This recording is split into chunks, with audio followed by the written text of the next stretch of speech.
اخي ما تحشموش، ما كونوا واضحين، احسن حاجة الوضوح. توينا في اللايف يطولوا 8 سوايع ولا 7 سوايع نحكي ماتشات في مواضيع الكل، سياسيا تاريخيا فرقهم نعملهم كل، نحكي في الحديث متاع الرويبضة، كيفاش انه الراجل يطلع ويتكلم في وقتنا هذايا وهو بدون علم يتكلم. وعطيت مثال على الصين شنية عملت في الحكاية هذه في السوشيال ميديا، كيفاش لازم تكون متخصص في دومين باش تحكي فيه.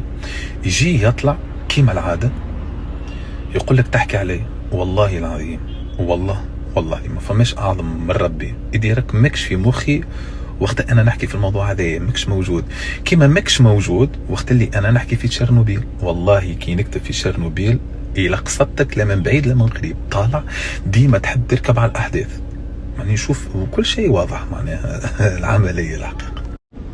والنقطه الثانيه، سامحوني الولاد نحكي في ستوري على غالب، دوك انت عمرك 57 ولا 58، عيب حتى باش نجاوبك، حتى انت غلط باش نجاوبك عيب، فهمتني؟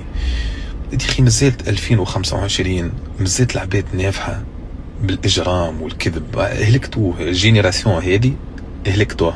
هذاك علي راني مهبط شيرنوبيل، هلكتوه او اجرام هنا نعملوا هنا وانتم ما تعملوا شيء. اخي لازم عبد يجيكم يوجعكم بها الكلمه.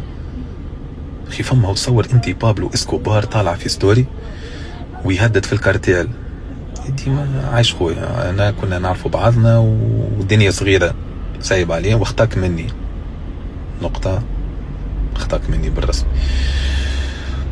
وحاجه اخرى، عمري لاني باش نردها جهويات بالرغم تحبوا تردوها، واحلى بنزرت واحلى تونس واحلى ابن سينا، وكلنا حوم وكلنا بلاد واحد.